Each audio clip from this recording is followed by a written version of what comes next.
Muy buenos días. Mi nombre es Juan Camilo Romero. Este es el sexto capítulo y Filosoando. Filosoando porque hoy va a ser un capítulo diferente a lo que estamos acostumbrados hasta ahora a producir, ya que para empezar, no estoy solo en esta grabación y esta grabación, a diferencia de los capítulos pasados donde me siento, grabo, edito, borro, corto, estamos en una llamada que está siendo grabada y que idealmente se publicará sinceramente, sin mucha edición por detrás. Entonces pueden que noten una pequeña diferencia en formalidad en este capítulo, pero creo que será para el beneficio de todos. Este capítulo estaremos hablando de un filósofo que pocas personas enlistan en la lista, valga la redundancia, de filósofos antiguos, y que tal vez les dé un poco de estrés postraumático a algunos de ustedes al escuchar su nombre, y este sería el famoso Pitágoras. Ahora, teniendo la oportunidad y en ánimo de no intentar explicar a un gran matemático con un conocimiento tal vez no tan avanzado en matemáticas, le pedí a un buen amigo mío que nos acompañara en esta llamada, a el maestro Alejandro Díaz, que está ahorita presente. Alex, ¿cómo estás? Buenos días. Hola, hola Juan, ¿cómo estás? Saludos a ti y a los que te escuchan. Mucho gusto, yo soy Alejandro y es un placer estar aquí. Cuéntanos un poquito de ti, Alex. ¿Qué haces? ¿Qué estudiaste? ¿A qué te dedicas? ¿Por qué te invité a ti y no a alguien más? Bueno, yo estudié hace unos años matemáticas aplicadas y economía. eh, a lo largo de los años he cambiado radicalmente y ahorita a lo que me dedico es a temas de medio ambiente. Estoy estudiando un doctorado en medio ambiente, de hecho, pero pues sigo aplicando temas de economía y de matemáticas, ¿no? Simplemente cambié el objetivo de por qué lo estoy haciendo. Y un aspecto ya adicional, más como un hobby, es que siempre me ha gustado la historia de las matemáticas. Me gusta mucho leer sobre las vidas de todos estos personajes que poco a poco han ido construyendo las matemáticas, porque aunque parezca chistoso, han tenido vidas de verdad muy emocionantes. O sea, ¿quién pensaría que aquellos que brillan por estar en los libros, definiendo teoremas o haciendo cálculos muy complicados, han tenido vidas de verdad apasionantes? Y de ahí me encariñé mucho con la historia de las matemáticas y pues supongo que ese es el motivo por el cual estoy aquí hoy. En gran parte, sí. Y nada más para acabar de echarte tus laureles, ¿tu maestría en qué fue, Alex? Ah, bueno, mi maestría es en políticas públicas. En realidad no tiene ¿Eh? mucho que ver con matemáticas, pero bueno, Pero yo sí me con dedico, filosofía, ¿mandé? pero sí con filosofía. Pues supongo, tú me instruirás tú me vas a instruir en ello ahora. Bueno, sí, es verdad. Ahorita igual lo que mencionabas es muy interesante y es la sorpresa que representa la vida emocionante de estos grandes pensadores, que a lo mejor ahorita tenemos la falsa impresión de pensar en ellos como ratones de biblioteca, ¿no? Pero al final del día estos grandes pensadores fueron grandes pensadores porque también fueron grandes vividores, ¿no? Sí, Es gente que se expuso al mundo y que a través del mundo llegó a conclusiones que formaron nuestra cosmovisión hoy en día, ¿no? Por cierto, cosmovisión, palabra cosmo, primera persona en utilizarla como un término que engloba el universo, Pitágoras. Entonces, habiendo dicho todo esto, vamos al meollo del asunto. Tendríamos que comenzar con Pitágoras, como siempre, con su biografía, pero este hombre representa lo mismo a veces vemos como obstáculos biográficos en figuras como Lao Tzu, en figuras como Siddhartha, en figuras como inclusive Sócrates, y es que su existencia es a lo mucho debatida, por ser amables, ¿no? Existe la teoría que pudo jamás haber existido, ¿no?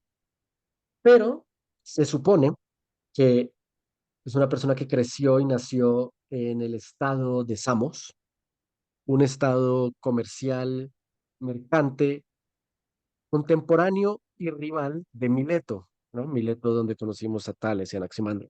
Ujú, Es decir, un lugar con mucha interacción social, entre comillas, ¿no? Un gran sincretismo intelectual de ideas, por lo cual no sorprende que de ahí haya nacido pues, un gran pensador, ¿no? Un hombre que curiosamente yo nunca había escuchado de esto, al parecer era muy guapo, al parecer era muy estéticamente agradable a los ojos, casado con hijos, creador de frases famosas como el maestro lo dijo, y que supongo que entre nosotros lo recordaremos más que nada por su famoso teorema, ¿no? ¿Qué es el teorema de Pitágoras? uf, bueno, es que el teorema de Pitágoras, yo creo que es quizá la aseveración matemática más famosa que todos hemos oído alguna vez. Quizá no todo el mundo la comprende del todo. Y básicamente, a ver, lo voy a enunciar tal cual lo conocemos hoy y ahorita si quieren, me imagino que habrá gente en tu auditorio que no esté muy familiarizado con o familiarizada con las matemáticas. Entonces, ahorita doy un breve ejemplo de cómo funciona esto, ¿no? El teorema Sí. básicamente dice que la suma de los cuadrados de los catetos es igual al cuadrado de la hipotenusa. Entonces, ¿qué significa eso, no?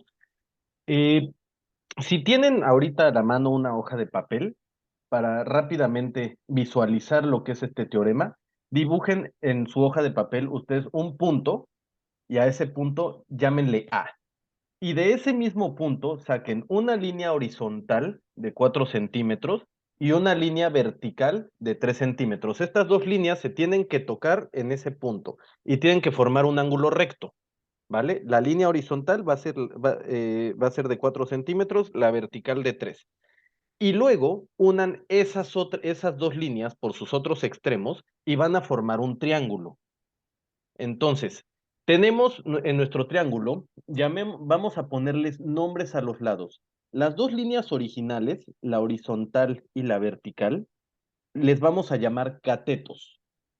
Y la tercera línea que dibujaron, la que conecta a las otras dos y que es y que es una diagonal, a esa le vamos a llamar hipotenusa. Ahora bien, si ustedes toman su regla y miden la hipotenusa, se van a dar cuenta, debe de medir 5 centímetros, más o menos por algún errorcito a la hora del trazado, pero debe de estar alrededor de los 5 centímetros. ¿Cómo funciona el teorema de Pitágoras? Tenemos dos catetos, uno que mide 4 centímetros y uno que mide 3 centímetros. Si los elevamos al cuadrado, 4 por 4 es 16, 3 por 3 es 9. Y si sumamos los cuadrados de los catetos, 16 más 9 nos da 25, que es precisamente 5 al cuadrado, o se hace el cuadrado de la hipotenusa. Eso esa pequeña, ahora sí que este pequeño ejercicio ejemplifica cómo funciona el teorema de Pitágoras. Y esto funciona para cualquier triángulo en particular, ¿vale? Este es nada más como para empezar a entender qué es el teorema de Pitágoras. Como Cualquier fórmula, triángulo recto, ¿no? es un triángulo recto, exacto, perdón. Esto funciona para cualquier triángulo recto. Y un triángulo recto es cualquier triángulo que tiene un ángulo recto en dos de sus lados. Este, entonces, como fórmula lo escribimos como a cuadrada más b cuadrada igual a c cuadrada, donde a y b son los catetos y c es la hipotenusa. Entonces, por ahorita, a ver, aquí la dejo y ahorita platicamos más de dónde salió, por qué se hizo así y por qué es tan importante, ¿no? Porque yo creo que una pregunta que a mucha gente le surge cuando ve el teorema de Pitágoras es, ok, sí, está muy bonito, funciona para cualquier triángulo recto, puedes encontrar el tamaño del tercer lado, pero ¿y por qué eso es algo tan trascendente ¿Qué me sirve? en el mundo de las matemáticas y de qué sirve, ¿no? Entonces, más adelante vemos eso. Ahorita lo dejo ahí. Vale. A ver si no se hayan espantado y apagado todavía el episodio. pensando que los filósofos suelen pensarse más con el lado literario, el lado artístico de la academia, pero verdaderamente las matemáticas son una parte fundamental de la filosofía. Yo, alguna vez lo comentamos en una conversación amistosa tú y Ujú. yo suelo pensar en los grandes filósofos antiguos como una de dos categorías, entre los matemáticos y los biólogos, ¿no? Eso puede ser una aseveración un poco fuerte, pero eso se reduce más atrás a aquellos que observaban y deducían y aquellos que clasificaban, ¿no? Los dos muy importantes. Yo creo que perfectamente ilustrados por Platón y Aristóteles, a quienes no hemos llegado, pero por supuesto llegaremos algún día. Aristóteles siendo el gran clasificador y digamos que Platón siendo el gran, ¿cuál sería la palabra? El gran eh, Ideador o ideador, alguien que hace inferencia, ¿no? que hacía abstracciones más que nada, El ¿no? gran, exacto, el gran abstractor, mejor pensado. Ahora, Pitágoras lo tenemos que ver como diferentes hombres. Tenemos al Pitágoras matemático, tenemos al Pitágoras líder espiritual, ¿no? Creo que se sorprenderían al escuchar que uno de los primeros cultos registrados en la historia fue de Pitágoras. Y también a el Pitágoras filosófico como tal. El Pitágoras filosófico en un aspecto más físico y metafísico, que buscaba explicar de qué está hecho el mundo, de dónde viene, ¿no? Yo creo que podemos comenzar con este lado de Pitágoras y de ahí expandirnos un poquito más a la parte matemática y al final hablar de sus ideales éticos y políticos como una mush bush de un sector interesante para cerrar el capítulo. Ahora, sorprendiendo a nadie, para Pitágoras, el mundo, su fuente esencial era el número, ¿no? No los números, sino el principio del número. En todo caso, creía que las cosas reales, según diferentes fuentes, eran imitaciones del número, de este número más abstracto. Que no lo quiero llamar platónico, pues por cronología, ¿no? Él ve el número como la esencia de todas las cosas y que la organización en su universo se haya determinada por un sistema armónico de números y de relaciones entre ellos, ¿no? Él inclusive argumenta como evidencia de esto la estructura musical. Pitágoras es la primera persona que registra las clasificaciones de octava, quinta y cuarta musical, que hoy en día se siguen utilizando, pues porque son realidades evidentes para nosotros ahorita. Pero en su momento, imagínate la sorpresa de darte cuenta que si alargas cierto nivel una cuerda, puedes dividir los sonidos constantemente en ocho categorías, ¿no? Una cosa que requiere un nivel de pensamiento, de meditación a mí me gusta decir mucha humildad, ¿no? Que Humildad de de, hecho, si me de- permites interrumpirte, es una de las aplicaciones inesperadas del teorema de Pitágoras, a ver porque cómo. esta relación de cómo una cuerda, no sé, de longitud 2 al vibrar, emite ondas de sonido en cierta octava y al ser recortada por la mitad, amplifica, bueno, creo que la palabra no es amplifica, pero el punto es que emite una octava más alta, fue un Ujú. resultado al cual llegaron jugando con cuerdas, comprobando el teorema de Pitágoras. Qué locura. Es decir, el teorema de Pitágoras que a lo mejor a una persona con intereses en música, en primaria, en secundaria o secundaria es cuando lo vemos, ¿no? Sí, secundaria. No sentía ningún interés por él, solo tenía que saber que era una parte fundamental para lo que quería dedicar su pasión. Sí, Increíble. Bueno, entonces, siguiendo esta idea, para Pitágoras el número tenía un origen divino y aplicaba a toda la realidad, por lo que tenía ciertas aseveraciones como que son los principios absolutos en la aritmética, que son los principios aplicados en la música, que las magnitudes en estado de reposo de la geometría son los números, que las magnitudes en movimiento en la astronomía son los números, y que sirven simultáneamente como medidas que determinan la naturaleza de las cosas y como exponentes que las dan a conocer y que vinculan estrechamente a la música. Ahora, aquí hay una cosa increíble y es la idea de que es algo que compone y a través del cual se conoce el universo. Esta pequeña noción es un rompimiento brutal en la historia de la filosofía, porque es la primera vez, aunque sea en la occidental registrada, que vemos al finito y al infinito como dos cosas no necesariamente opuestas, sino compuestas de una misma realidad. Es la primera, digamos, idea que se puede acercar al monismo, pensar que todo está hecho de una sola cosa. Y la misma idea de que el universo se componga de algo y a través de ese algo se pueda conocer a sí mismo. ¿Te suena algún filósofo a ti un poco más tardío? Mm, Esa sería lo que llamaríamos años después la fenomenología.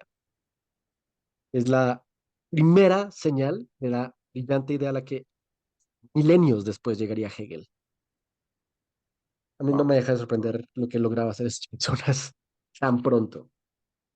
Ahora, nunca había asociado yo a Pitágoras y a Hegel, fíjate. mira que Hegel escribió mucho sobre Pitágoras. Lo criticaba, pero también lo respetaba mucho. Ahora, Interesante. una parte bonita, pero también frustrante de estudiar a Pitágoras es cómo atribuye a los números cosas un poquito más espirituales, ¿no? Él comienza con el punto y el punto se vuelve el uno. Para él el uno representa el espacio, ¿no? Ujú, Después de punto a punto se crea la línea. Después llegas al número 2. La número 2 representa la superficie. El número 3 el volumen. Perdón, la línea es el 2, la superficie es el 3 y el número 4 es el volumen. Él saca de estas ideas que el universo está compuesto de 5 figuras cósmicas. El cubo, la pirámide, el octaedro, el icosaedro y el dodecaedro. Para él representaba la figura total del universo, ¿no? Aquí me imagino que esto tendrá fundamentos en su teorema de Pitágoras, pero él veía que la figura esencial era el triángulo. El ujú. triángulo como la suma y la síntesis de los números naturales. Uf, El, de ahí pasaba al cuadrado, que iniciaba con la mónada y es la suma de los números impares, ¿no? Uno más 3 es igual a 4, que es el cuadrado de 2. Uno más 3 más 5 es 9, que es el cuadrado de 3, así sucesivamente. ujú. De ahí salta el rectángulo, que se inicia con la diada y es la suma de los números pares. 2 más 4 igual a 6, 2 más 4 más 6 igual a 10. El uno es el punto, el 2 la línea, el 3 la superficie y el 4 el volumen. Aquí te escuché reaccionar. ¿Qué querías agregar? Es que dijiste los números naturales. Esto para Pitágoras en particular, y su grupo, los pitagóricos, que digo, no los has mencionado aún, pero supongo que ya llegarás a ello. Cuéntanos un poquito de los pitagóricos. Bueno, los pitagóricos son básicamente, después de, Pitágoras nace en Samos, ¿no? De ahí su formación matemática es en Babilonia, pero de Babilonia él regresa a una ciudad llamada Crotona, donde crea su escuela, y los pitagóricos son estas personas que entran a su escuela, que más que ser una escuela, era un culto secreto. En Ujú. realidad, algo que caracterizaba a los pitagóricos era el secretismo. Y una de sus principales creencias se sostenía en los números naturales. De hecho, eh, la respuesta, una de las dos respuestas que voy a dar a por qué el teorema de Pitágoras es tan importante, viene de que si ustedes, ya vimos cómo funciona el teorema de Pitágoras. Ahora, imagínense que tienen ustedes un cuadrado del lado uno y cortan la diagonal de ese cuadrado. Entonces tienen un triángulo rectángulo donde cada uno de los catetos mide uno. Y por teorema de Pitágoras, la hipotenusa, el cuadrado de la hipotenusa tiene que medir la suma de los cuadrados de los catetos. El cuadrado de uno es uno, si lo sumamos es 2. Entonces la hipotenusa al cuadrado tiene que medir 2. A ver, ya sé que estoy hablando mucho en términos matemáticos, perdón. ¿A qué voy? A que la hipotenusa tenía que medir, para cuando ellos la calcularon, la hipotenusa tenía que medir un número que al ser multiplicado por sí mismo diera 2. Y tras buscar y buscar y buscar, los pitagóricos no encontraron un número ni natural ni racional que pudiera, cuyo cuadrado fuera 2. Entonces tuvieron que empezar a jugar con la idea de que podían existir números que no fueran racionales. A estos números es a los que hoy en día conocemos como los irracionales. Y, Así es, es. y estamos hablando de que esto era una blasfemia, Pues porque mira el nombre que se utiliza, es irracional, no se guía con la lógica básica. pues en realidad se llama irracional porque no surge de una razón. Los números Sí. racionales todos son la razón o división entre dos números, ¿no? Claro, Este, por ejemplo, un tercio es uno dividido entre tres. Y así, o sea, estos números no surgen como, pero bueno, igual, a ver, no es coincidencia que usemos la misma palabra para ambas cosas, ¿no? O sea, hoy en día usamos razón, o sea, razón que se usaba como división, también evolucionó para usarse como, pues lo que dices, ¿no? Lógica, fundamentos, estructura. motivo. Exacto, y quizá esto no lo podría yo aseverar, pero quizá le podemos atribuir a los pitagóricos que se utilice la palabra irracional para referirnos a todo lo que nomás no cumple con estas estructuras o con esta lógica o con estos fundamentos, ¿no? Porque para Podría ellos ser. era blasfemo encontrar números que no cumplieran con ser la razón de dos naturales. Esto prácticamente ponía en entredicho todas las creencias y por eso lo mantuvieron en un secretismo a tal grado que cuentan las malas lenguas que hubo una vez algún miembro de los pitagóricos que contó esto fuera El del círculo. grupo, del círculo, y lo persiguieron y fue brutalmente asesinado. Porque esto Mm. era un tema de blasfemia, esto era un tema religioso, no era un tema de, ay, nos gustan las matemáticas. Para ellos esto era un tema místico y espiritual. Pues era el grado de casi un Galileo o un Copérnico desafiando el dogma de su momento, ¿no? Exacto. Si los Y números, si el universo está compuesto de estos números y de repente te das cuenta que esos números no son todos, entonces tu respuesta al universo no es tan clara.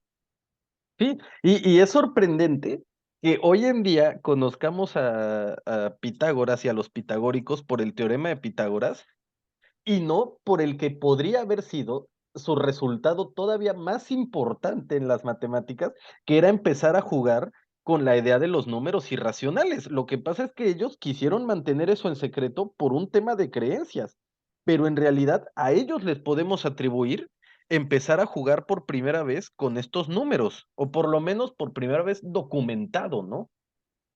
Claro. Es impresionante ver, ahorita que lo estudiamos, todo lo que viene de estas personas y de su terminología. Por ejemplo, me sorprendió mucho el origen de la palabra cálculo. No la conocía. El A cálculo ver, ¿cuál siendo es? estas pequeñas unidades de piedras que utilizaban para representar los números. Ah, mira, esa yo tampoco me la sabía. Entonces, cuando juntas diferentes piedritas para contar o para representar, estabas calculando. Ujú. Y hoy en día cálculo es algo que le da pesadilla al último semestre de preparatoria a más de una persona. Es correcto. Ahora, ahorita que hablas de la cosmovisión que traían los pitagóricos con los números, este aspecto ya todavía no metafísico, pero casi, creo que subestimamos lo lejos que lo llevaba. Por ejemplo, los elementos, los cuatro elementos, Ujú. que después Empédocles estaría utilizando como estructura esencial del universo, están divididos por figuras. Para ellos, la Tierra, el elemento de la Tierra, está conformado por estructuras indivisibles o átomos agrupados en cubos. El fuego estaba en tetraedros, el aire por octaedros y el agua por icosaedros. Es decir, ellos veían dividido inclusive una figura tan abstracta como el fuego en triángulos, ¿no? En términos Ujú. muy sencillos, en figuras geométricas. Y más allá inclusive, aquí algo, dicho sea de paso, a los que les gusta el tarot, el símbolo de los números del tarot viene de Pitágoras. ¿Por qué? Aquí tengo una pequeña lista de los 10 números iniciales. Los naturales son del 1 al 10, ¿verdad? Bueno, sí, principalmente. Ok. De los naturales, no me quería equivocar aquí con el profesor. O sea, El los número uno, naturales son los que aprendes naturalmente. Entonces, los dedos de la mano son los primeros naturales, ah, del uno wow, al no 10. tengo, mira, no tienen ni idea. Ya nos enseñamos los dos un poquito de etimologías. El número uno es sobre la razón, porque no admite separación ni divergencias. El número dos es el símbolo de la opinión, de la divergencia, también de la tierra y de la feminidad. El número tres, y mira qué locura, el número tres era el número santo, el número místico que tiene principio, medio y fin. Wow. Está plenamente determinado o limitado. También es el masculino, el sexismo griego es inevitable. Pero mira qué interesante, es un número que después se retomaría en la cultura judeocristiana como el número santo, Es justo ¿no? en lo que pensé cuando lo dijiste. O sea, me vino inmediatamente la Santísima Trinidad. De ahí viene. Wow. Ahora, el número cuatro, la justicia. Es un número cuadrado, el producto del igual por el igual. El número cinco es el número del matrimonio, puesto que suma el 2 y el 3. El número seis es el principio de la vida, porque es la multiplicación del 2 por el 3, ¿no? Del masculino por el femenino. El número 7 y todos sus múltiplos eran el símbolo de la salud, de la inteligencia y de la luz. Particularmente era el número de Apolo. El Mm. número 8 era el número del amor, la amistad y la destreza. ¿Por qué? Porque es el producto de la justicia, 4 por la feminidad, 2.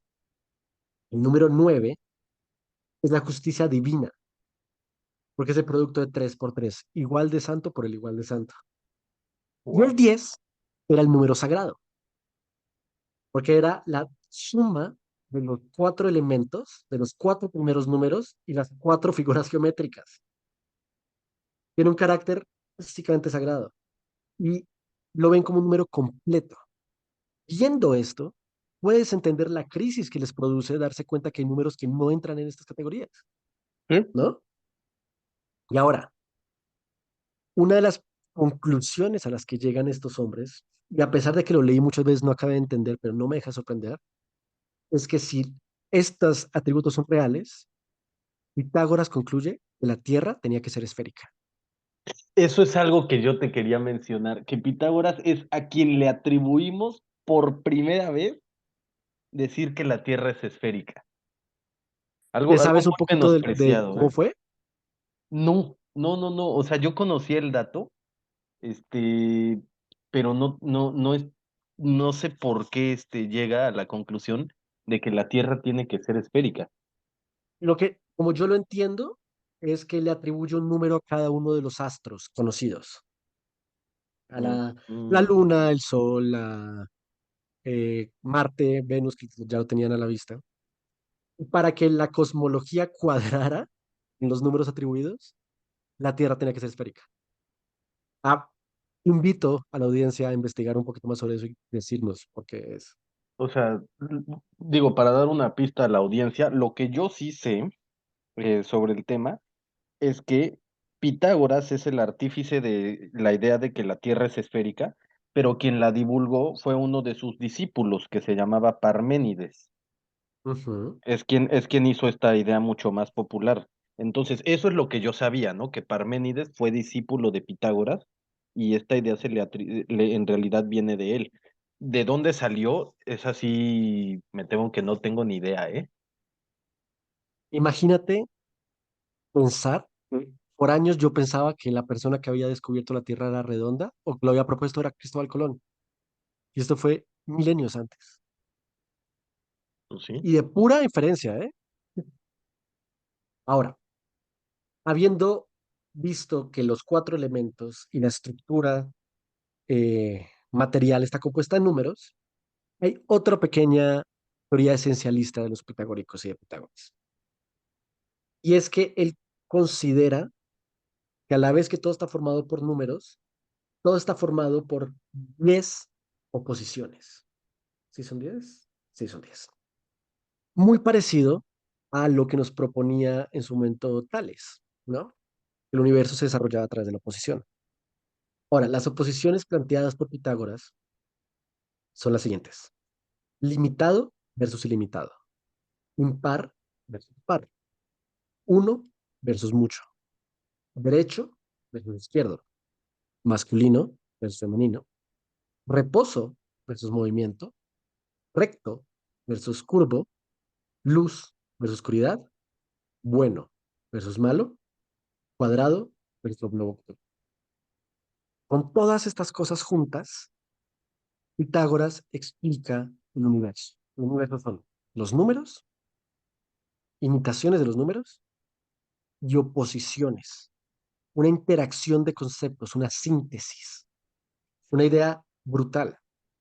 Sin embargo, hay una pequeña parte que no he mencionado y yo creo que es de las partes que menos se conversan de Pitágoras, a ver si te llega a sorprender o no, Ujú, pero que es fundamental y que cierra con un moño bonito de cosmología.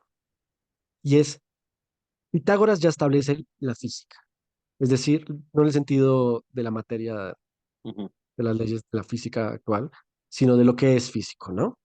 El origen de las cosas, todo está hecho de los números, todo está hecho de las relaciones, todo está hecho de las oposiciones, pero él también se atreve a saltar a lo metafísico. Esto se atribuye mucho a sus viajes por Babilonia, por Egipto, por donde también se supone pasó. Y él establece que tiene que haber un posible quinto elemento. Si los cuatro elementos, tierra, agua, fuego y aire, están compuestos por lo físico, hay algo que no está compuesto ahí. Y eso sería el alma. Pitágoras es de las primeras mentes que registran, o que lo registran porque, como sabrás, él no escribió nada, ujú. escribieron, él decía, la existencia del alma. El alma como algo que sobrevive y que reencarna. Pitágoras habla del cuerpo como una prisión del alma, como un castigo a un pecado original. No dice cuál es, no sabe cuál es, Wow. pero dice que estamos atrapados por él y que al vivir intentamos limpiarnos de lo que sea que está mal en nuestra esencia, llegar a la idea de que algún Dios sabio nos va a purificar y que vamos a llegar a estar en armonía, liberando nuestro alma y siendo premiados en reencarnaciones. Reencarnaciones que, por cierto, podrían llegar a animales, a personas de otro género, a cualquier otra criatura con alma. Otra idea que yo creo sería retomada claramente por la por la Iglesia Católica años después. Brillante. Es Ahora, sorprendente. él lleva estas ideas del alma de su supervivencia, que vale la pena decirlo, probablemente fueron tomadas de las escuelas de Oriente, ¿no? Hablamos de Pitágoras como una persona que viaja, que a nosotros nos suena fácil decir viajar, pero este man se iba a pie hasta Turquía, ¿no? Que viaja, que se junta con los orientes. Claramente hay una resonancia con la idea, por ejemplo, de la búsqueda por el nirvana de Siddhartha Gautama, ¿no? Claramente hay las oposiciones nos recuerdan al taoísmo. No es un origen de él. Yo considero todavía mi tesis original de que estas ideas nacen en lugares mercantes por la interacción de diferentes culturas. Pero bueno, basándose en esta creencia, en esta necesidad de purificarse, es que nace un poquito la estructura de culto de Pitágoras. ¿Por qué? Porque él comienza a fundar una serie de reglas éticas que te llevarían a la purificación de, del alma. Entonces voy a leerte un par de estas normas éticas que han sido registradas. Venera a los dioses inmortales. Respeta el juramento. Honra a los héroes. Aprende que las cosas son de diversa manera. Evita la glotonería, la lujuria y el sueño. El sueño, Para el sueño. o sea, Para dormir poco o cómo. dormir mucho, es más bien no ser flojo, ¿no? Ok, Lo cambio por glotonería, lujuria, pereza. No sé si te suena desde una lista familiar. sí, sí, sí. Practica la justicia. No te irrites sin reflexión. No te duermas sin haber examinado cada uno de tus actos del día. La justicia es parecida a la naturaleza. No esperes lo imposible. Los hombres se procuran conscientemente todos los males. Miserables no saben ver ni entender los bienes que tienen a su lado. La raza de los hombres es divina. La naturaleza revela abiertamente todo lo bueno que existe. Tú serás Dios inmortal, incorruptible y libre para siempre de la muerte. Y digo estas ideas. Aquí yo veo cristianismo, aquí yo veo budismo, aquí yo veo taoísmo. Y ahora, entre estas normas supuestamente pitagóricas, también se señalan las siguientes frases que te voy a leer. Ujú, Elige una mujer de la que puedes decir, hubiera podido buscarla más bella, pero no mejor. Ayuda a los semejantes a levantar su carga, pero no te consideres obligado a llevársela. Purifica tu corazón antes de permitir que el amor se asiente en él, ya que la miel más dulce se agría en un vaso sucio. Verás que los males de los hombres son frutos de su elección y que la fuente del bien la buscan lejos cuando la llevan dentro de su corazón. Una bella ancianidad ordinariamente es la recompensa de una bella vida. Economiza las lágrimas de vuestros hijos a fin de que pueden regar con ellos vuestra tumba. Escribe en la arena la falta de tu amigo. Esa es de las más famosas, según yo. Dos especies de lágrimas tienen los ojos de la mujer, de dolor y de despecho. Dios mío. Educad a los niños y no será necesario castigar a los hombres. No esa es desprecies a nadie. famosísima, ¿no? Y también, no desprecies a nadie, a un átomo hace sombra. En estas frases puedo sacar una cantidad de jugo, cosas como la inversión en el ahora y no en el mañana, ¿no? La idea de que todo lo que sale mal viene del deseo propio de buscar afuera lo que ya tienes adentro. La importancia de perdonar. Yo me encontré otra.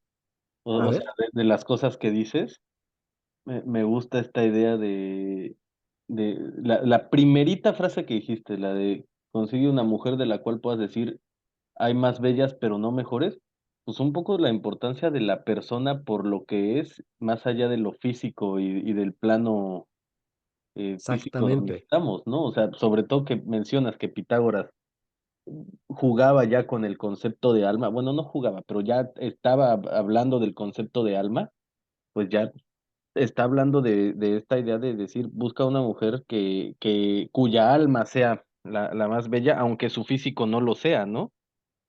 ¿Sí? Es, no entiendo por qué la gente no estudia más a Pitágoras, en el sentido de, claramente muchas de las fuentes de nuestra estructura moderna vienen de aquí. Ahora, como todo culto, también tienen sus pocas reglas especiales que tal vez son menos razonables. Y por supuesto, aquí tengo una lista. Estos son los prospectos éticos del pitagorismo que debías aplicar en tu día a día. Cuando salgas para ir a un templo, primero haz un culto y en el camino no digas ni hagas nada relacionado con tu vida cotidiana. Sigue a los dioses y controla tu lengua por encima de todo. Sacrifica y rinde culto descalzo.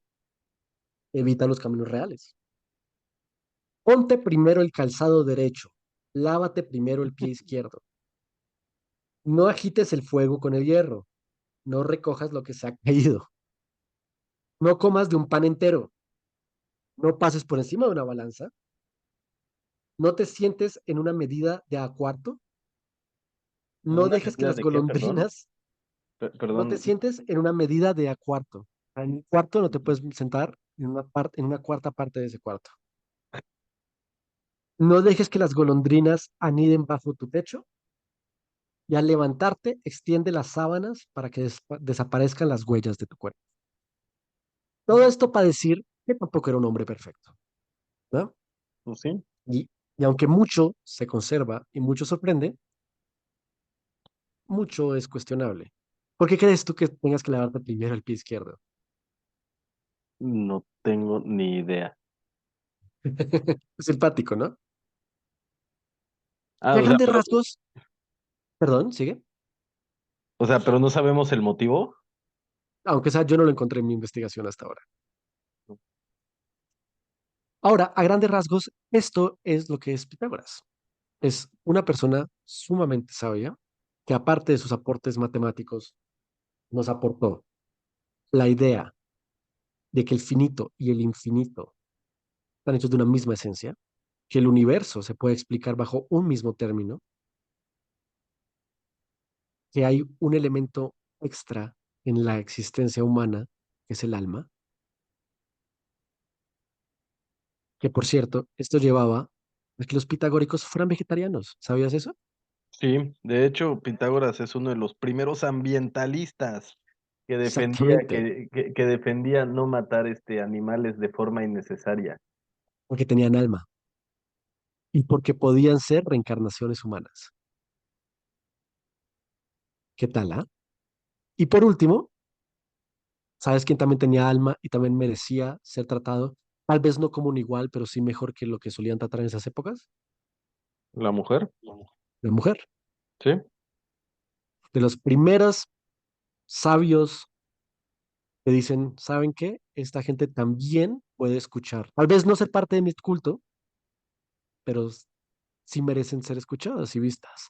Ahora, interesantemente, no vi nada de Pitágoras sobre la esclavitud. No sé si es un tema que los historiadores han evitado adrede, Mm, pero dejo esa pregunta abierta.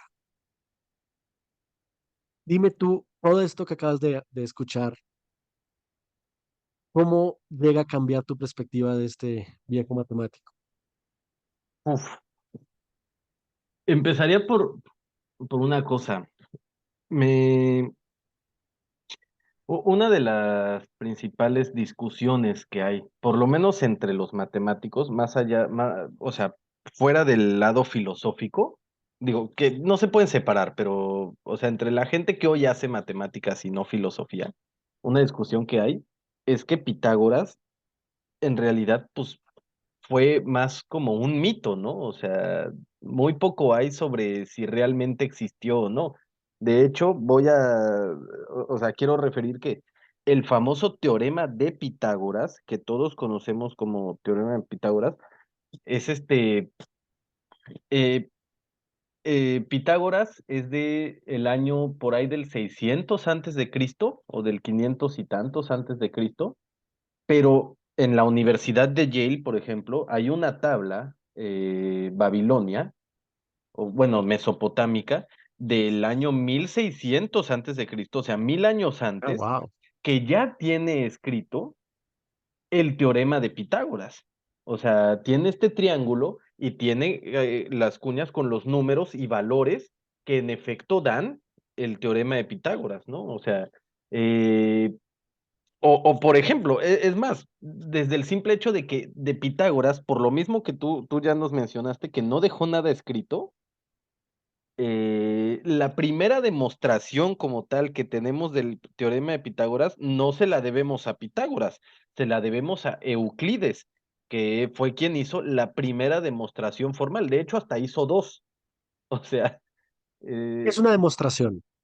una demostración es, tú puedes tener, ok, en matemáticas como funcionamos es, tenemos dos tipos de cosas. Las primeras son los axiomas, y la segunda son conjeturas que posteriormente se vuelven teoremas. Entonces, los axiomas son cosas que son innegables. No necesitas que alguien te demuestre que eso es real. Por ejemplo, el axioma más simple es que A es igual a A. O sea, Eh, todo individuo es igual a sí mismo, por decirlo en terminología filosófica. Listo, Luego, el pan pan.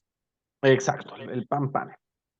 Luego, un teorema. Entonces, a ver, ¿no? De los axiomas podemos construir conjeturas. Las conjeturas eh,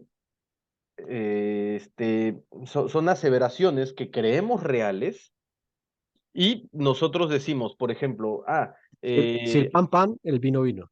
si el pan pan, el vino vino, exacto. Que el vino vino sería otro axioma, ¿no? Pero, por ejemplo, no, voy a dar un ejemplo de una conjetura sencilla. Es todo número, todo número natural, bueno, sí, todo número entero tiene una contraparte que es un neutro. Es decir, para el 2 existe el -2, ¿no? Que 2 más Sí. -2 se vuelven cero. Perdón que me esté enrollando en términos matemáticos. El punto es que hasta que no existe una demostración que es básicamente una serie de una estructura matemática que sigue formalidad y reglas y que empieza desde algo que sí sabemos, un axioma, y va siguiendo las reglas hasta llegar al resultado que queremos, que es la conjetura, en ese momento la conjetura se vuelve un teorema. No sé si fui claro en cómo lo dije. Sí. Ya es casi como que se cumple la hipótesis y ya una vez demostrada, se puede decir que lo que se propuso es verdad. Exacto, o sea, la demostración viene a agarrar la hipótesis y parte de axiomas de cosas que son innegables para demostrar que esa hipótesis es real. En ese momento es un teorema. Y por eso el teorema de Pitágoras, ¿no? Porque siempre se va a cumplir en rectángulos con un ángulo recto, perdón, en triángulos rectángulos, en, ojo, en la geometría euclidiana, que es la geometría plana. Ya más adelante con los años fuimos creando otras Nuevos geometrías, ejes. geometrías curvas, etc. Pero, y aún así, ojo, cosa interesante, es que no quiere decir que el teorema de Pitágoras dejara de ser válido. Simplemente evolucionó junto con las matemáticas. Por eso es tan importante, ¿no? Y a eso voy rápidamente antes de darte respuesta a cómo ha cambiado mi percepción de Pitágoras después de oírte, nada más para dar la segunda respuesta a por qué el teorema de Pitágoras es tan importante para el mundo de las matemáticas, es que básicamente el teorema de Pitágoras en las matemáticas se podría entender como para hacer una analogía muy reduccionista, en el lenguaje tenemos las letras. Con las letras se forman palabras y con las palabras se escriben ideas se representan ideas, Sentencias. sentencias. En las matemáticas tenemos los números, o bueno, los conceptos. Con esos conceptos formamos teoremas y con nuestros teoremas generamos nuestras sentencias, nuestras propias, no, o sea, en el lenguaje de las matemáticas estamos haciendo nuestras propias sentencias, ¿no? Entonces, digamos que el teorema de Pitágoras es la palabra, es una de las palabras más usadas e importantes y es de esas palabras que además toman muchos significados para el caso de lo que tú necesitas decir. Hay una forma de usar ese teorema, ¿no? Se utiliza hoy en día en todo, en absolutamente en todo. Desde que ustedes salen de su casa y buscan en Google Maps cómo llegar a otro lado y el GPS les muestra direcciones, hasta hoy en día que está muy de moda la inteligencia artificial. La inteligencia artificial básicamente está haciendo estadísticas y está usando el teorema de Pitágoras todo el tiempo para funcionar. Entonces, es sorprendente cómo sigue hoy por hoy obteniendo nuevos usos y nuevas aplicaciones. Es un teorema que ha apasionado a matemáticos a todo nivel durante siglos, a tal grado que hace muchos años hubo un abogado que se llamaba Pierre de Fermat, que decidió generalizar el teorema, más allá de que fuera a cuadrada más b cuadrada igual a c cuadrada, Él dijo A a la N más B a la N igual a C a la N, ¿no? Y al borde de un libro escribió, esto no es posible y tengo una bella demostración para eso, pero no cabe al margen de un libro, al margen de esta página. Y ahí se quedó. Y durante 350 años, los matemáticos del mundo estuvieron intentando demostrar lo que se llama el último teorema de Fermat, que a la vez es una generalización o un intento de generalización del teorema de Pitágoras. O sea, entonces, ¿Sí este, pudieron? ¿eh? No, o sea, de hecho, la aseveración de Fermat es que no es posible y la demostración que llegó de la mano de Andrew Wiles en el noventa y tantos, creo que en el 93, es precisamente demostrar que no es posible, o sea, que el único teorema, el único número para el cual esto es cierto es el 2, a cuadrada Al más b cuadrado. cuadrada igual a c cuadrada. Para el cubo este, creo que hay algunos casos muy específicos, pero ciertamente no, ¿eh? O sea, más allá del 2 esto no es cierto para ningún otro número. Entonces, el teorema puta, sigue aplicando y aplicando nuevas cosas, o sea, en el siglo, ay, ¿qué habrá sido? Mira, tengo al matemático, pero no tengo el año, pero el matemático era Gaspard Monge, otro francés, que básicamente demuestra que el teorema de Pitágoras nosotros lo usamos para dos dimensiones, ¿no? Triángulos en dos dimensiones. Bueno, pues para triángulos en tres dimensiones también funciona. Y para triángulos en cuatro dimensiones también funciona. Y así, o sea, entonces es, es enorme lo que hizo, considerando que es una aseveración muy simple. Dicho todo eso, tu pregunta de cómo ha cambiado mi percepción de Pitágoras ahora que escuché su versión filosófica o su lado filosófico, es que pues, es todavía más sorprendente, ¿no? O sea, porque el tipo cambió la historia de las matemáticas radicalmente, aun cuando no quiso, pero además, oye, definió ideas para el cristianismo o para la cultura occidental y me imagino que para la oriental también, solo que yo no estoy tan familiarizado y quizá no escucho lo que decías de Pitágoras y digo, ah, claro, eso me suena, porque bueno, yo no conozco esa cultura, pero no me sorprendería que también del lado de la cultura oriental resuenen muchas de sus ideas. Entonces, es de verdad sorprendente, ¿eh? Ahí puede haber un poco de huevo y la gallina, ¿no? Es difícil saber si Pitágoras lo sacó de ahí o si lo influenció, pero sí, sin duda su huella es gigante. Y ahí dijiste algo muy, muy bonito. Y yo creo que es algo esencial, sobre todo en este proyecto de revisar los filósofos más clásicos. Y es que es brillante, es fundamental, pero es sencillo. Sí, Y creo que esto es algo que la filosofía a lo mejor ha llegado a perder un poco hoy en día y también nuestra forma de pensar como sociedad hoy en día. Pero a veces lo importante es esa primera piedra, ¿no? A veces si te vas a lo más puro y encuentras este teorema que mantiene nuestros edificios firmes y nuestros aviones volando, lo importante es que lo sencillo esté bien, no descuidar lo esencial, ¿no? claro. Pues bueno, ahora nos hemos expandido un poco, pues la verdad es que ha sido una conversación muy estimulante. Ahora te cuento, Alex. Ujú. La audiencia, yo no pido que se quede filosa y de repente suelto preguntas y a veces me dan respuestas. En Ok. el capítulo que tuvimos sobre alguien que sé que tú respetas mucho, que es Tales de Mileto, Ujú. yo proponía que Atenas y Grecia eran estos lugares donde se juntaba diferentes culturas y que esto llevó en gran forma al desarrollo filosófico que tuvo por este sincretismo, ¿no? Ujú. Entonces yo pregunté a la audiencia que qué considerarían hoy en día la Atenas de la actualidad. Estaba pensando en un lugar geográfico, pero J. Sordo nos dio una respuesta que él plantea como otra pregunta. Él nos dice, te contesto con otra pregunta. Si la Atenas moderna ahora se simula en espacios virtuales, lugares donde podemos interactuar y compartir ideas con el mundo, pero ¿qué tan libres son en realidad? Primero que nada, gracias por la respuesta. Puta sordo. En segundo lugar, esto me parece genial.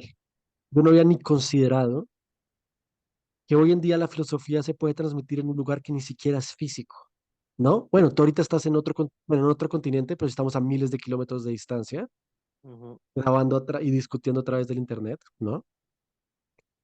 Pero realmente el Internet se ha vuelto este posible puerto griego, helénico, donde miles de ideas se juntan y, y pueden evolucionar y mover para adelante, ¿no? Claro que hay que filtrar, ¿no? Por supuesto, cuando se juntan todas las ideas, también implica, a lo mejor antes una idea se replicaba cuando la idea era buena o se demostraba o era asible. Aquí estamos tomando agua directamente desde la manguera. Nos podemos Exacto. infectar también. Pero, ¿qué opinas tú de esta idea, Alex, de que el Internet y los espacios virtuales pueden ser considerados la Atenas moderna? ¿Tan libre es la gente? ¿Tan libre es la gente en realidad en estos espacios? Uf, fíjate que la super compro, ¿eh? De hecho, ahí te va. Eh, Siento que algo que caracteriza al Internet, pensemos en estos foros, Ujú, donde muchas veces incluso hay gente que llega y pregona ideas, tanto, a ver, tanto las ideas más ilustradas como las ideas más aberrantes, pero las pregonan, ¿sabes? ¿Detrás de qué? Del manto de la anonimidad, ¿no? Que eso creo que es lo ujú. que les da la libertad absoluta, porque básicamente, a ver, se ganó una cosa y se perdió otra. Por un lado, se ganó esa libertad de yo puedo decir lo que sea y como esto es anónimo, no tengo que enfrentar las repercusiones de mis ideas. Y a la vez eso es lo que se perdió, ¿no? O sea, se Claro. perdió que haya El filtro social. el filtro social y también se perdió que las personas estén dispuestas a dar la cara por sus ideas, ¿no?